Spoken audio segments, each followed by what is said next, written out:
winter. I hate winter.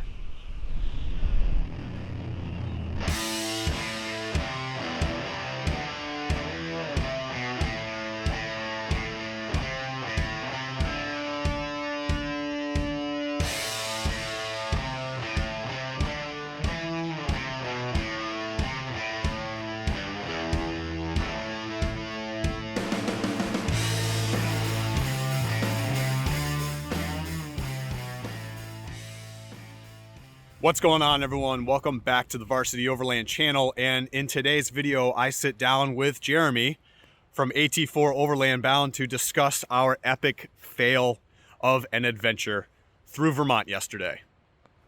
Now, this video actually marks 22 weeks in a row that I've consistently posted on YouTube, not including YouTube Shorts. So make sure that you subscribe to the channel so you do not miss out on any of our adventures or miss out on adventures that we've had in the past. Last week, I posted my full-length Colorado expedition video, which is about an hour, a little over an hour. So if you got the time, you want to sit down and enjoy that entire experience, it is there for you on YouTube. And the week before that, I did post a little bit about my brand new camera, which you're going to see some shots of today. It's a Sony a7 III, as well as my new drone. So we're going to include all of that footage right now. I'm going to play our little excursion through Vermont, and then we're going to sit down and talk about it. So let's get started.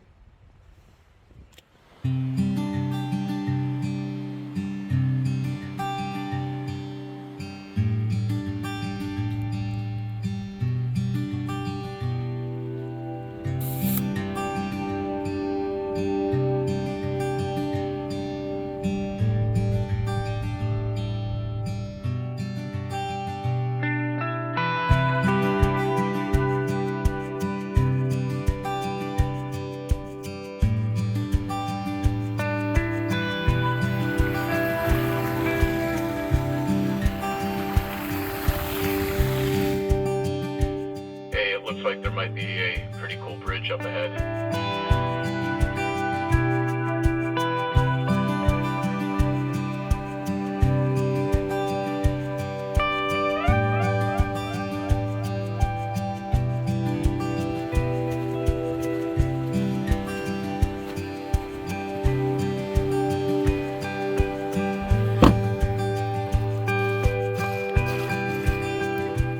A little slippery, huh? A little icy. It went from slush to ice. Somehow this Volkswagen's doing just fine.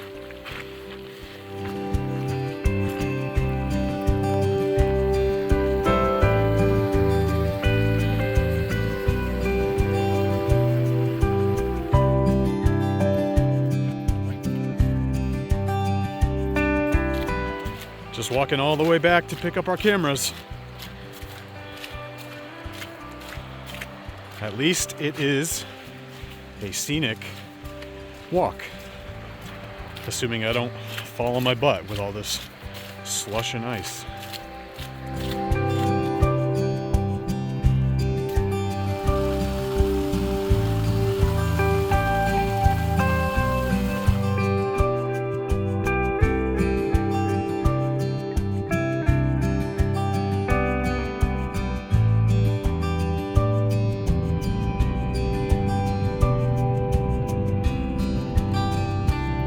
So we had to leave the National Forest area. That trail was not panning out. There were a lot of closures. There was a lot of gates that were closed. And also, when we arrived to the part of the trail that we thought we would take to get to our campsite that we found on Overlander, it said that there was no motor vehicle access. So we're driving on Vermont 100 right now through Wilmington. We just stopped.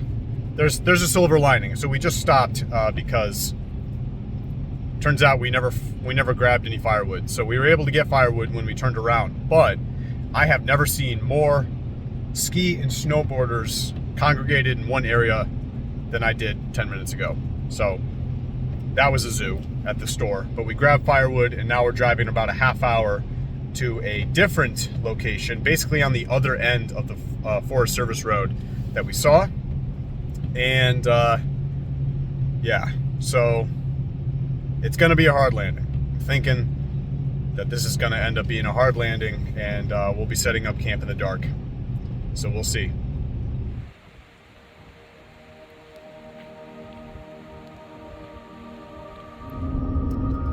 Yeah, if that little pull off is any indicator of the quality or the condition of the trail, I'll be ready to take the first campsite that we find. Agreed. The other thing I'm thinking about as well is potentially running into gates along the way, which might force us to continue going, you know, a little more northward until we find something suitable. So Jeremy and I are currently pulled over at a trailhead, a hiking trailhead off of Route 9, because we are quickly running out of options as far as these camping situations. Every time we pick a trail to go down, it's either closed or it's, you know, so poorly maintained that we can't gain any access due to all the snow. We had no idea it was going to snow this much. And we're moving south now. We've been moving south for probably an hour, maybe a little over an hour, to try to figure out if we can get out of the snow, if we can find some drier conditions. But as we move further south in Vermont, we run out of national forest and we run out of options for camp. So we might have like one last shot left. But yeah, we're kind of in a pickle right now. So we're exploring our very last option for a campsite. And ironically, the trail is getting a lot more technical than we expected. We got some running water, getting very rocky, definitely flexing us out. It's a bit sketchy doing this in the dark without having a complete grasp on what everything looks like around us. But we are so close. We're walking up ahead to see what it looks like. This is... You gotta be kidding me.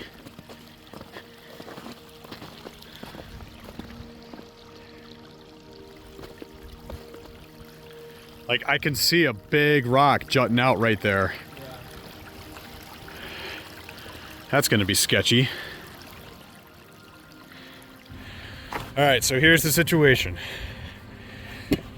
We gotta get out of this trail. There's nowhere to turn around right now. So we're gonna make use of the walkie-talkie. Jeremy's gonna hold the walkie, talk to me and guide me backwards, basically down a portion of this trail. And then I'm gonna do the same for him. And you know, hopefully nobody dies. So, fingers crossed. All right, I am ready. My backup camera is not the greatest, so bear with me. All right, well, start coming straight back.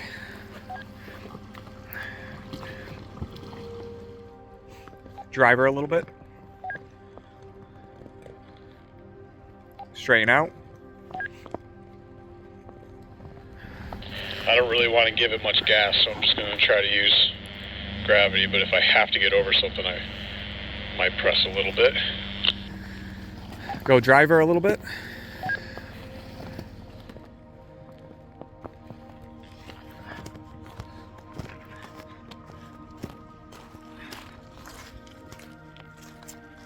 You're good, keep coming straight back. All right, cut driver.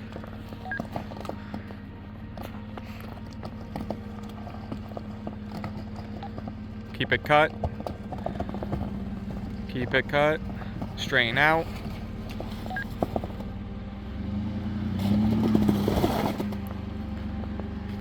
Hard passenger. Keep it coming. Keep going, keep going, keep going. Stop. All right, hard driver. Felt a little whack on that one.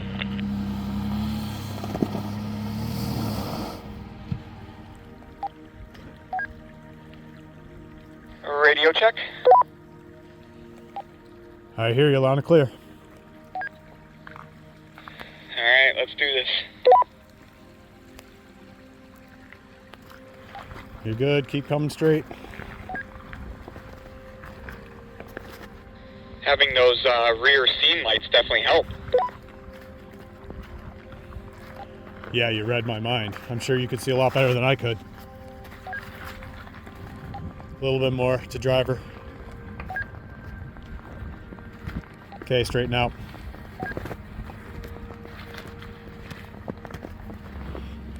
All right, driver. Cut it, cut it, cut it. You got more room. Keep going. Keep going. You got plenty of space. It's just a brush. A little bit more. All right. Forward. A little more. Stop. Back it up.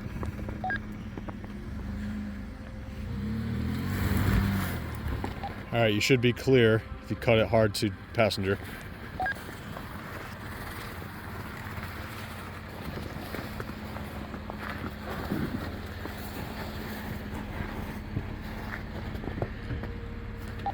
Beautiful.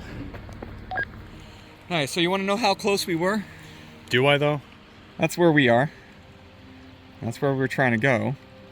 And it's a nice open space. That's obviously not loading right now, but it's a nice open area. What would you say? Like maybe half mile? Let's see. That line is 500 feet, so 500, maybe less than 2,000 feet. Sweet. Yep. Talk about turning around when you're basically there.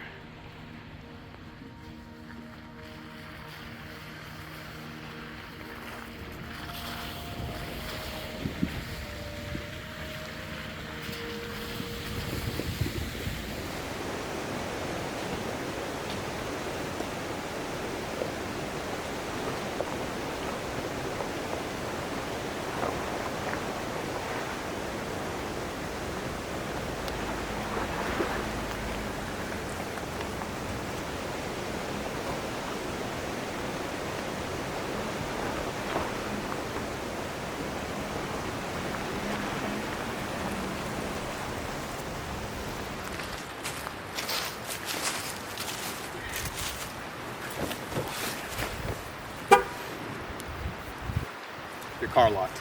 My car locked. It's in a dangerous location. Very dangerous location. Speaking of dangerous locations. Oh boy.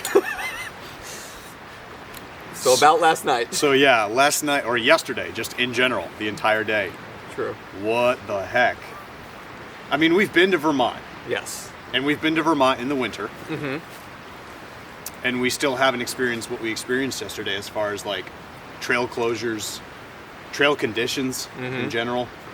Yeah, so I mean. So last time we went to Vermont in the winter, the snow was, it was definitely like, it was a fluffier snow, but it was a little harder packed as well on the bottom layer. I think it was dry. Yeah, it was a lot of a drier snow. So it was still slippery because of that hard bottom pack, but the fluffy stuff on top allowed us to keep moving through it no problem. Yesterday was like slush city. Well, it was heavy. It was weird. It was frozen. Yep. And then slush. So that first road we were on was basically just an ice sheet. Yeah. That was an ice sheet we were driving on. So we were attempting to find a piece. What section of the Northeast BDR were we trying to do? So we were on part 4 or section 4 of the Northeast BDR. We actually started our adventure in Vermont right at the beginning of section 4, and we were going to attempt to take section 4 through the Green Mountains until we found a suitable camping spot. Like that section 4 that we started on, we were on Vermont 100, which is one of the most scenic roads in Vermont. Yeah. We were on that for like a solid 45 minutes before we finally hit the first dirt road that was actually just an ice sheet. So the day started with a 2.5 hour drive, just about to get to that section of the BDR. Yep. Forecast was nothing. Well, it did say it was supposed to rain in the general area that we were trying to get to. But it was until supposed to 1 o'clock. Yeah, until like 1 o'clock. So and we got there around 1 o'clock. We got there around 1, and it's like, you know, we're looking around as we're driving, and still raining. And then suddenly, and then at one point it transitioned into hail. So we pulled over on the side of this Forest Service road, hoping that we were gonna put the drones in the air. And luckily we hadn't even started yet because it started raining, and then the rain turned into hail, which you can probably hear hitting the windows. The forecast did not call for hail today. I thought it was supposed to rain, not hail. I was literally just saying that. Yep. And then I think it just went straight to snow. So you can see, you know, like the layers of just starting to like pile one on top of another. yeah, definitely once we started down that reservoir trail and we started gaining that little bit of elevation, it said nothing about snow, and it just started snowing out of nowhere. Yeah. So we had, you know, the weather was not on our side. A few of the trails were closed. Yep. Just simply because of like snowmobile access. You Yep. mentioned something about that yesterday with the snowmobiles. Yeah, so in Vermont, you got I think it's called the Vermont Association of Snowmobiles or something like that. And they basically are partnered with the state and the U.S. Fire Service to allow them exclusive access to some of the fire service roads during winter season. Right.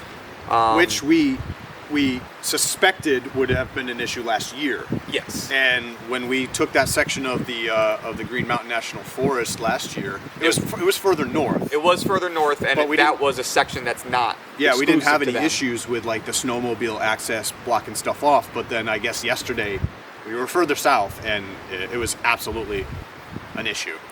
So we came across one area.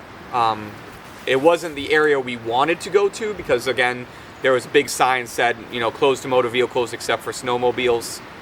But right prior to that sign, there was a national forest campground, like an airfield campground in Somerset.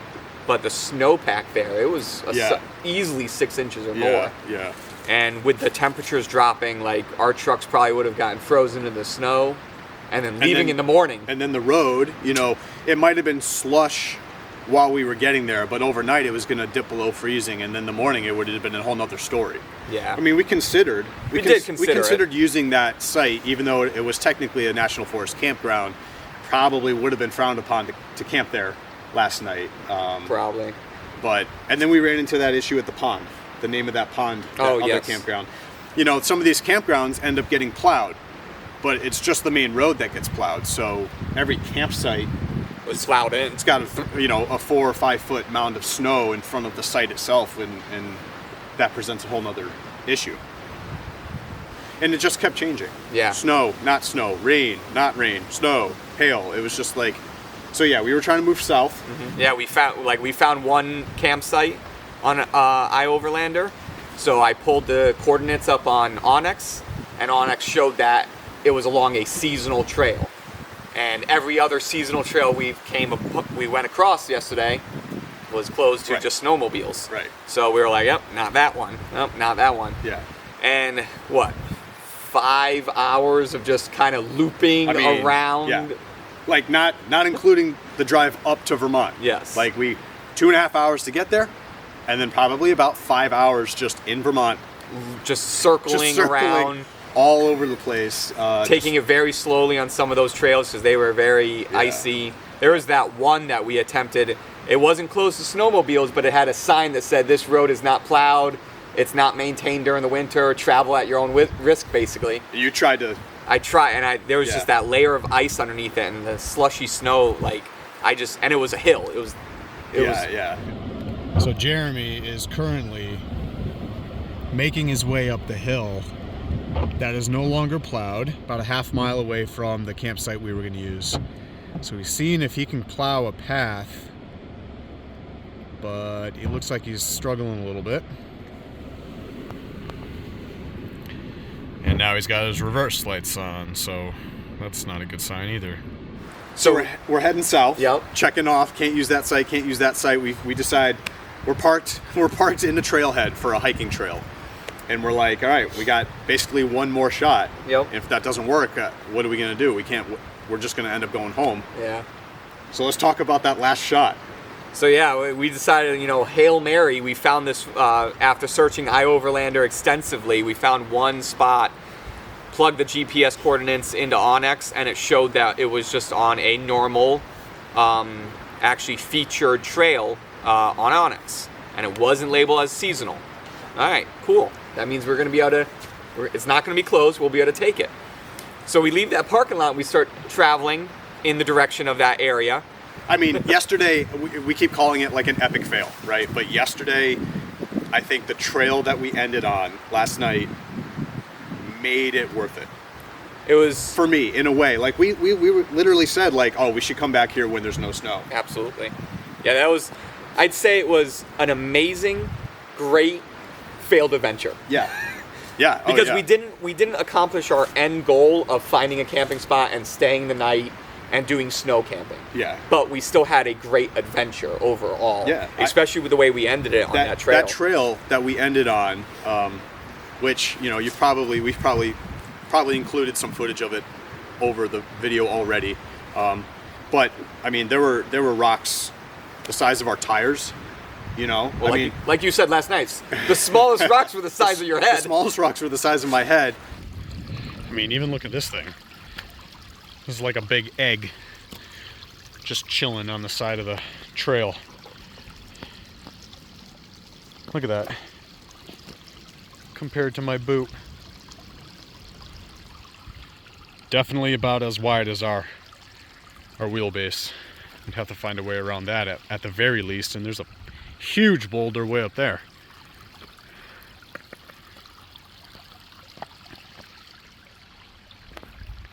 I mean, we were passing side-by-sides, like people were using their side-by-sides to traverse this trail, and we're on the trail with, our trucks. Doing just fine for most of it. It was good. Like you and I said, I think that trail is probably the limit right now, is the limit that we'd go to for our ability of off-road driving. For now. In the pursuit of finding a campsite. Yeah, yes, yeah, exactly, yeah. It was, I mean, another reason to be suspicious, or at least skeptical of reports on iOverlander, because the description of that campsite read, no 4x4 needed. Yes. And then there were comments that were like, you're crazy, there's absolutely 4x4 needed. What we took, absolutely 4x4 was needed. Keep that in mind for those of you that use iOverlander or similar apps to mark campsites.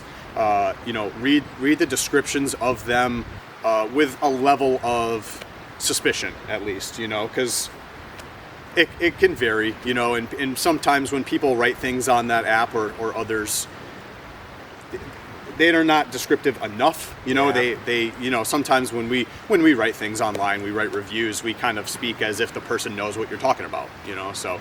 It was fun, but like I said last night, it was kind of disappointing because we were so close. Yeah, when we close? finally decided to turn around and we were like, hey, we can't go any further, at least. Which, by the way, K-turning yes. on a rocky, slick trail. Tight trail, too. So all in all, campsite, fail. Totally. Adventure, epic. Yeah, it happened for sure. So, silver lining situation. Even when the weather works against you, the trails work against you, the camping locations work against you, time works against you. It's the sun set at like 5 o'clock. That's the problem with winter too, yeah. So, I mean, I don't know. I'd still call it a success as far as adventure is concerned. Absolutely. Well, on to the next one. On to the next one. On to the next one. All right. Stay adventurous, people. See ya.